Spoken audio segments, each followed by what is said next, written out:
Assalamualaikum warahmatullahi wabarakatuh. Welcome back to my channel. Jadi hari ini aku akan masih melanjutkan tentang mereview buku e-book dan kali ini tentang em bentar.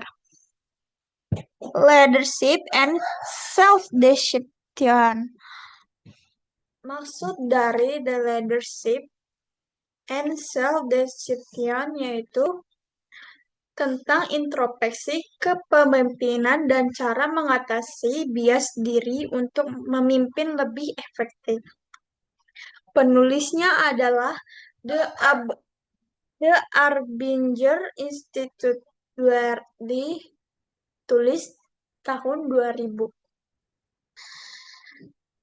Nah, jadi dalam buku ini menjelaskan tentang kenapa kita sering gagal memimpin dan berhubungan dengan orang lain.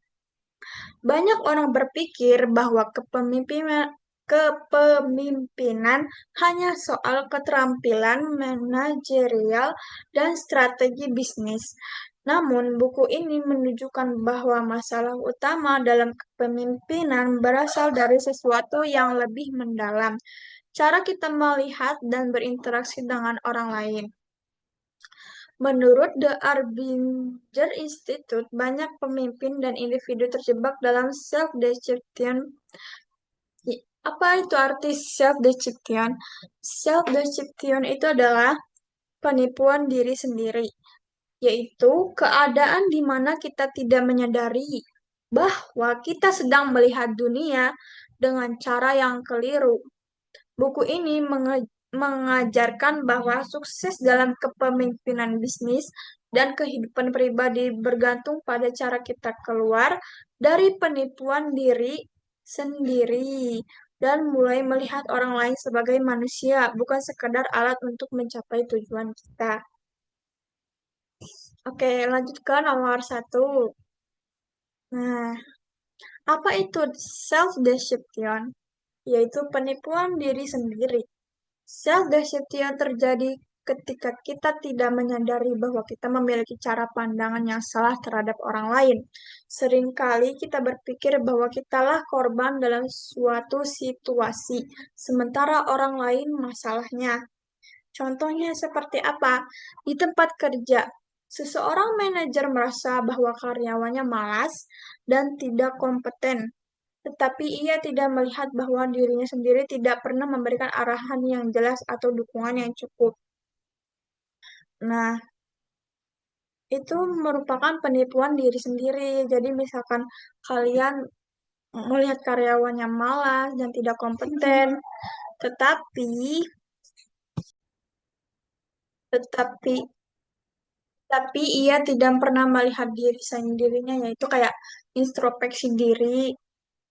Kayak misalkan kalian tuh kesal sama seseorang yang mungkin itu dibilangnya itu kalian itu apa ya seorang manipulatif biasanya kayak gitu dan biasanya ini leader yang macam kayak gini tuh malas juga karyawannya malas terus leadernya juga malas dan ini bisa dibilang dengan manipulatif atau penipuan diri sendiri. Contohnya lagi seperti dalam hubungan pribadi. Seseorang merasa pasangannya tidak menghargainya, tetapi ia sendiri tidak pernah menunjukkan perhatian ataupun kepedulian. Nah, ya itulah arti dalam self-deception. Kesimpulannya, saat kita terjebak dalam self-deception, kita menyalahkan orang lain dan gagal melihat bahwa kita mungkin bagian dari masalahnya. Nah, kalau misalkan kalian sudah berusaha untuk mengarahkannya, untuk bilang, ayo, ayo, kita harus begini, kita harus planning dengan masalah atau dengan secara bersama-sama, secara berkompak gitu, secara kompak. Jadi ya tidak ada tidak ada self deception karena seseorang ya apa ya pemimpin yang benar-benar tahu tentang keadaannya dia harus bagaimana dan dia harus melakukan apa, itu pasti tidak malas-malasan dan dia tetap menyalahkan tentang si anggotanya gitu. Jadi kita harus berintrospeksi secara mendalam gitu. Oke, lanjut ke nomor 2. Di dalam kotak versus di luar kotak. Buku ini menggunakan metafora inside the box. Inside the box yaitu artinya in. In itu di dalam. The box artinya kotak. Jadi artinya di dalam kotak dan outside the box. Outside dan inside itu tuh kata yang apa namanya? Apa ya? Ya seperti itu kayak berbalik. Jadi inside itu kayak di dalam, outside itu di luar. Ini menjelaskan perbedaan antara orang yang terjebak dalam self-deception dan mereka yang bisa melihat dengan lebih jernih. Orang yang di dalam kotak melihat orang lain sebagai objek, bukan sebagai manusia. Mereka hanya peduli pada kepentingan sendiri dan sering menyalahkan orang lain. Orang yang di luar kotak cenderung melihat orang lain sebagai manusia dengan kebutuhan, perasaan, dan harapan yang sama. Mereka lebih terbuka, peduli, dan siap bekerja sama. Nah, jadi di sini itu inside dan outside itu bisa dibilang sebagai apa ya? Ya, jadi di dalam kotak dan di luar kotak ini semacam di dalam otak ini kayak kotak di dalam kotak ini itu lebih ke egois, sedangkan di luar kotak itu lebih menjernihkan pikiran. Jadi si leader ini, pemimpin ini bisa lebih terbuka dengan anggota kelompoknya dan tidak mementingkan diri sendiri.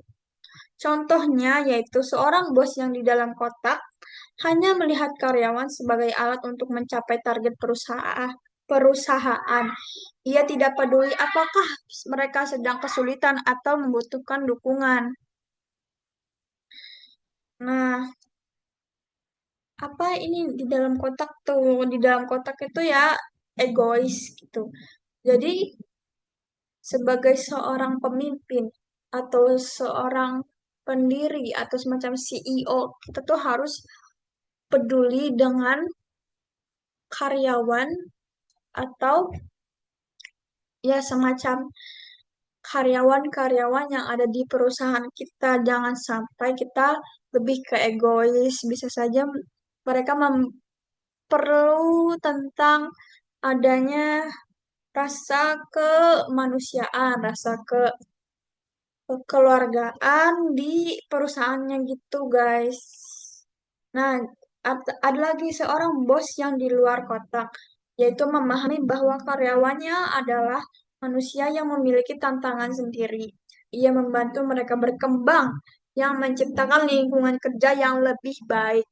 Nah, jadi seorang pemimpin juga harus membutuhkan opini-opini orang dengan lewat dekat.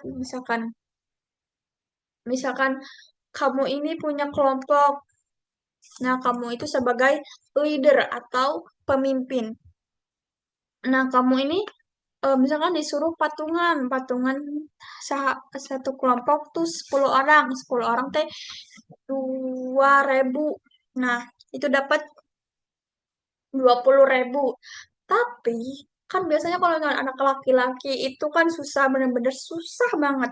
Di situ tuh ada 4 orang, berarti ya kamu itu harus dapat 8.000.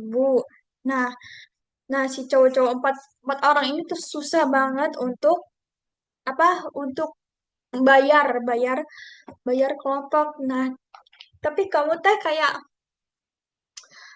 kamu tidak, misalkan kamu tuh contohnya itu seperti di dalam kotak. Nah, berarti kamu bilang, ah bodo amat nih bang si itu, nanti aku laporin kah? nanti aku laporin ke guru, misalnya ke guru wali kelas gitu. Nah, itu bisa dibilang contoh orang-orang di dalam kotak. Nah, kamu juga harus memperdulikan mengapa mereka tidak mau membayar uang yang harus mereka bayar untuk kebutuhan kelompok. Misalkan kamu semacam kayak, kenapa sih nggak mau bayar gitu? Kayak banyak alasan atau semacam ada banyak keperluan yang atau uangnya habis bahkan. Jadi ya kamu harus pintar-pintar untuk menjadi seorang leader atau pemimpin. Nah, kesimpulannya, kita harus keluar dari kotak dan mulai melihat orang lain sebagai manusia, bukan sekedar alat untuk mencapai tujuan kita. Jadi, kalau misalkan kamu punya kelompok atau kamu punya kelas, kamu itu sebagai ketua ketua kelas ataupun ketua apa kerja kelompok, kamu tuh kayak semacam bodo amat mah si ini mah aku mah deketnya sama circle circle aku dah jadinya ya ngapain gitu kan itu itu sama aja dibilang egois guys kita yang bagikan yang waktu SM udah memasuki SMA kalian harus lebih percaya diri kalian harus mendekatkan diri dengan orang lain kalian harus bergaul bukan mendekatkan tapi lebih katanya bergaul. Nah, lanjut aja nomor 3. Bagaimana kita masuk ke dalam kotak? Kita masuk ke dalam kotak ketika kita mengkhianati apa yang kita tahu benar. Misalnya, kamu melihat seseorang membutuhkan bantuan, tapi kamu memilih untuk mengabaikannya. Nah, ya, itu sebenarnya juga harus dilatih. Dilatih untuk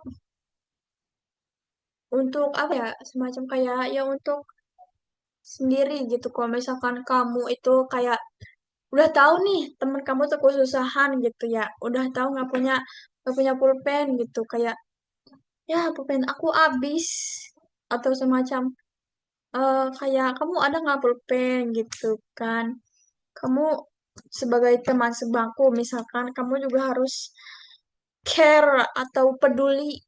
Nah, care itu dalam bahasa Indonesia itu peduli. Jadi kamu jangan semacam egois lah ya. Itu bisa dilatih untuk menjadi manusia yang peduli, yang apa sih, yang ini loh, yang bisa memasuk ke dalam kotak.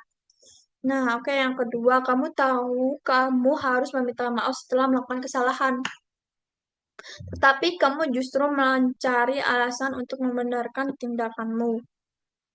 Nah, jadi kalau misalkan kamu punya salah, tapi kamu tapi kan kamu punya salah, terus kamu nggak mau minta maaf lah bilangnya, ya itu semacam kayak egois. Pokoknya dua contoh ini tuh semacam egois ya guys. Kita harus menerima dan memaafkan, membantu orang-orang sekitar ya. Ketika kita mengkhianati diri sendiri seperti ini, kita mulai mencari pembenaran dan akhirnya menyalahkan orang lain merasa lebih baik. Contohnya, seorang ayah melihat anaknya ingin bermain dengannya, tetapi ia memilih untuk bermain ponsel. Lalu ia mulai berpikir, anakku selalu mengganggu. Dia harus belajar untuk bermain sendiri. Ini membuatnya semakin merasa bahwa anaknya adalah masalah. Padahal ia sendiri yang memilih untuk tidak merespon dengan baik. Nah, ini juga egois juga guys. Pokoknya sifat-sifat kayak begini itu egois. Jadi, sifat yang egois itu tidak akan menjadi pemimpin yang benar. Kesimpulannya, ketika kita mengkhianati nilai-nilai yang kita tahu benar, kita mulai terjebak dalam pola pikir yang menyalahkan orang lain. 4. Dampak self-deception dalam kepemimpinan dan organisasi. Dalam dunia kerja, pemimpin yang terjebak dalam self-deception akan menciptakan lingkungan yang penuh konflik dan ketidakpercayaan. Ciri-ciri pemimpin yang di luar kotak.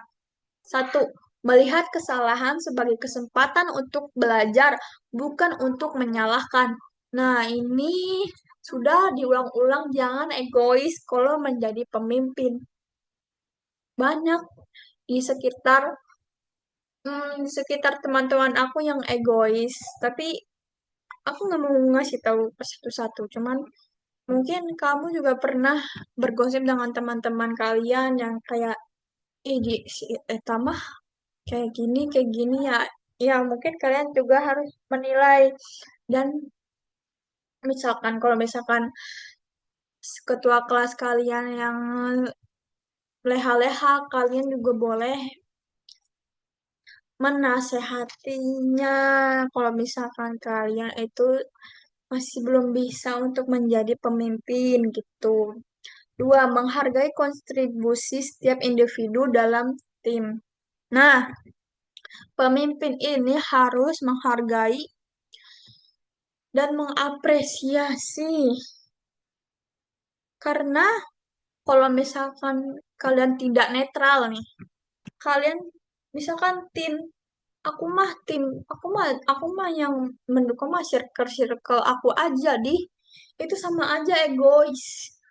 Kalian itu di dunia pertemanan, di dunia pendidikan itu harus netral. Jangan kalian tuh kayak main sama si ini mulu gitu. Bisa lah sehari sehari kalian main sama si ini, sehari kalian main sama si A, terus 2 hari kemudian, eh sehari besok kalian main sama si B. Mungkin kalau misalkan kalian di apa ya, di di masa SMP, masa SMA, kalian tuh lebih mementingkan circle yang bener-bener kelompok kalian banget gitu loh. Kayak dia tuh kayak bener-bener udah bestie banget, udah kayak begini, udah bener-bener begini. Kalian gak harus kayak gitu guys, kalian tuh harus bergaul walaupun kalian sendiri, walaupun kalian berdua, walaupun kalian, ya, kalau misalkan si teman aku nih, si bestie aku yang berdua ini itu tuh kayak gak mau temenan sama dia, ya udah kalian sendiri aja, be netral guys. Kalau misalkan kalian itu gak netral dari sejak SMP SMA, kalian main sama itu aja, kalian merasa apa ya, bukan terbebani, cuman kayak lebih ke gak ada apa ya, gak ada apa sih namanya tuh, kayak pokoknya kalian tuh harus memahami karakter semua orang gitu. Jangan sampai bestie-bestie lu aja yang tahu. Kayak kadang aku merasa bosan dengan main sama si ini mulu. Jadi aku main sama circle lain. Terus juga main sama circle ini misalkan. Karena kita nggak tahu setiap orang itu pasti memiliki kebutuhan. Misalkan kita tuh kayak main gitu ke rumah si ini, tapi kita nggak tahu rumah si ini di mana. Padahal kita kan misalkan banyak ban motor kita mogok, terus kita deket rumah si A misalkan. Kita nggak deket nih sama si A, jadinya kita kayak, ah udahlah jalan aja mogok motor mogok gitu. Padahal kita tuh sekelas sama si A, jadi kita harus bergaul dengan teman-teman yang di sekolah gitu. Maupun itu beda kelas, mau maupun itu sekelas juga kita harus berdiskusi atau semacam bergaul, lebih ke bergaul, guys. Oke, yang ketiga, tidak mendengarkan kritik atau saran. Keempat, hanya peduli pada target, bukan pada orang-orang yang bekerja untuk mencapainya. Ya, ini lebih ke egois sih, guys. Contoh-contoh ini. Ini mah ciri-ciri salah guys, salah salah, bersedia mendengarkan dan mengalami ini udah. Oke, yang keempat, menciptakan lingkungan kerja yang penuh kepercayaan dan kolaborasi. Nah, itu ya guys, sebagai pemimpin itu kalian harus berani untuk menciptakan lingkungan dengan penuh kepercayaan. Oke, kesimpulannya organisasi yang dipimpin oleh orang-orang yang di luar kotak lebih sukses karena mereka membangun hubungan yang sehat dan produktif dengan tim mereka. Jadi, ya apa salahnya kalau misalkan kalian itu punya semacam gosip, kalian bisa saja kayak bocor. Cuma bocorinnya tuh kayak apa ya? Kayak ya udah kayak misalkan bocor nih. Lu kayak kayak gue penasaran deh sama gosip si ini karena kayak begini-begini bener enggak sih, nah itu boleh boleh lah misalkan bocor terus ya kalau misalkan kalian ngasih tahu orang-orang yang siapa yang ngegosipnya jangan kata aku karena aku pernah seperti itu cuman menanyakan kebenaran tapi teman kamu ini nanya siapa yang menciptakan gosip itu dan akhirnya terpecah belah lah itu perbesti-bestian itu tapi udah sekarang udah alhamdulillah sih.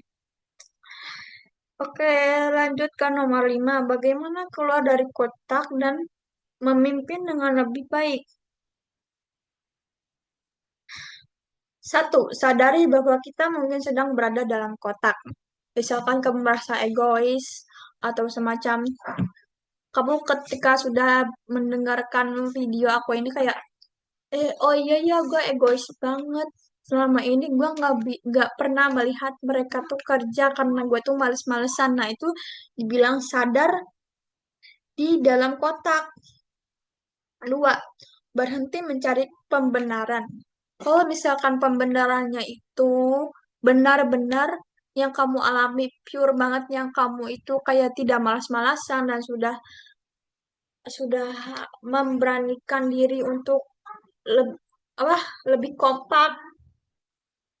Nah, itu bolehlah kayak gue udah ngelakuin ini kok jadi ya ngapain gitu gue tuh harus kayak begini tapi kalau misalkan kamu melakukan yang apa ya yang lebih menyalahkan orang lain tapi kamu masih males-malesan itu masih dibilang semacam kayak di dalam kotak dan tidak mau berkembang sebagai pemimpin. Tiga, mulai melihat orang lain sebagai manusia. Nah, kalian itu misalkan emang ada ya kalau misalkan mungkin melihat sebagai orang lain itu mungkin aku pernah melihat orang-orang yang di sekitar aku tuh kayak bukan bestie aku banget, bukan kayak semacam bodo amat pak kayak si ini mah jahat gitu kan. Ya udahlah aku teh ngasihnya ke sahabat-sahabat aku aja gitu. Sebenarnya nggak boleh guys kalau misalkan kita kenal dekat, kenal lebih dekat kayak semacam ngomong baik-baik bahasanya lah kayak gitu itu bisa aja kayak mungkin kayak kamu tuh kayak baik agak baik baik baik lagi sama dia kamu mungkin bisa memperbaiki hubungan sama orang yang jahat kayak gitu jadi kalau misalkan kalian bilang kalau ih dia mah jahat dia mah nggak baik buat aku tenang guys itu teh kita tuh bisa apa sih namanya kita bisa merubah sikap orang dengan cara mendoakannya dengan baik-baik. Jangan sampai, ih aku teh kesel banget sama si Eta, si Eta mah gini gini gini gini. Ya doakanlah yang baik-baik. Jangan sampai balas dendam dibalas dengan balas dendam lagi. Jangan, itu doanya nggak bakal terkabul, Neng. Nggak bakal terkabul. Lakukan tindakan kecil untuk membantu orang lain. Nah itu, udah bangun budaya kepemimpinan yang lebih terbuka dan jujur. Pemimpin yang baik menciptakan lingkungan di mana orang merasa dihargai dan didukung. Jadi yang buat kalian untuk memimpin, kalian tuh harus lebih terbuka kepada semua orang. Ya, pokoknya semua orang aja ya, walaupun dia jahat, walaupun dia baik, walaupun dia sedang, kamu tuh harus lebih terbuka dengan siapapun itu. Nah, oke, lanjut kesimpulannya. Kepemimpinan yang efektif dimulai dengan cara kita melihat dan memperlakukan orang lain. Jika kita bisa keluar dari kotak, kita bisa membangun hubungan yang lebih baik dan menciptakan dampak positif dalam organisasi di kehidupan kita. Kesimpulan dan action plan. Bagaimana menerapkan prinsip ini dalam hidup? The Arbinger Institute menutup bukunya dengan pesan bahwa kepemimpinan yang baik bukan hanya tentang keterampilan, tetapi tentang cara kita melihat dan memperlakukan orang lain. Nah, menerapkan prinsipnya ini seperti satu, sadari kapan kamu mulai menyalahkan orang lain dan cari akar masalah dalam dirimu. Nah, misalkan kau ngerasa sebagai seorang pemimpin. Nah, di situ tuh kamu kayak semacam malas-malasan atau semacam benar atau semacam masalahnya itu ada dua di sini. Yaitu misalkan satu, ini adalah masalah pure dari sendiri-sendiri yaitu malas dan tidak mau mengarahkan. Terus yang kedua ini adalah eh, karyawannya atau anggota-anggotanya yang malas justru itu. Nah, terus kamu ngerasa kayak kamu harus mencari akar masalah tersebut, mengapa dia malas-malasan waktu kemarin bekerja kelompok dan lain-lain contohnya lah kayak gitu. Nah, dua, lihat orang lain sebagai manusia, bukan sekadar alat atau hambatan dalam hidupmu. Misalkan kamu tuh sekelompok sama si yang jahat, itu bukan termasuk hambatan, bukan termasuk apa ya, termasuk kayak kalau ada dia mah hama. Hama tuh semacam kayak apa ya, hama tuh istilahnya belum ngerti aku juga guys. Terus dua, berhenti mencari pembenaran untuk tindakanmu dan mulai bertanggung jawab atas hubunganmu. Nah, kalau misalkan kamu bertanggung jawab atas hubunganmu, apa atas apa ya, bertanggung jawab atas kesalahan, kamu itu sudah melatih diri kamu sebagai leader atau pemimpin. Empat, bangun lingkungan kerja dan kehidupan yang lebih terbuka agar suportif. Biasanya kalau misalkan yang lebih leader, lebih lebih wow, lebih lebih apa ya, lebih itulah lebih lebih berpengalaman sebagai pemimpin, itu tuh mm, mereka tuh sudah membiasakan namanya bertanggung jawab dan yang mengarahkan itu. Empat, bangun lingkungan kerja dan kehidupan yang lebih terbuka dan suportif. Nah, biasanya lingkungan kerja itu lebih enak karena lebih terbuka dan lebih banyak banyak yang suportif.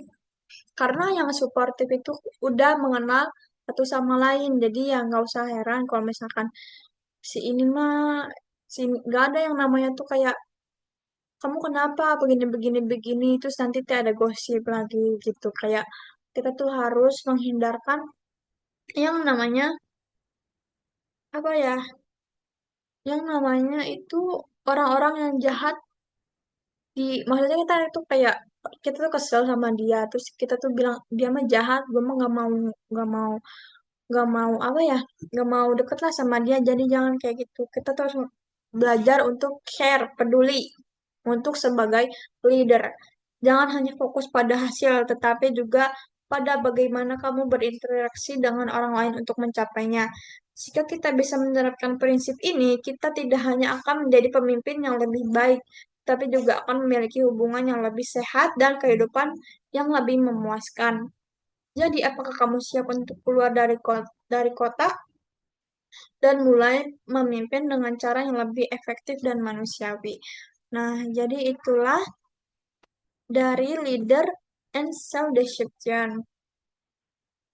Kalau misalkan kalian sebagai ketua kelas atau sebagai ketua pemimpin, kalian juga harus belajar untuk apa tadi banyak ya tadi tuh jangan egois, terus jangan terutama untuk pemerintah Indonesia ya. Sekian, terima kasih dari Jasmine. Semoga video ini bermanfaat. Kalau misalnya bermanfaat, bisa share video ini ya guys. Oke guys, segitu aja video dari aku. Semoga bermanfaat. Wassalamualaikum warahmatullahi wabarakatuh. Dadah.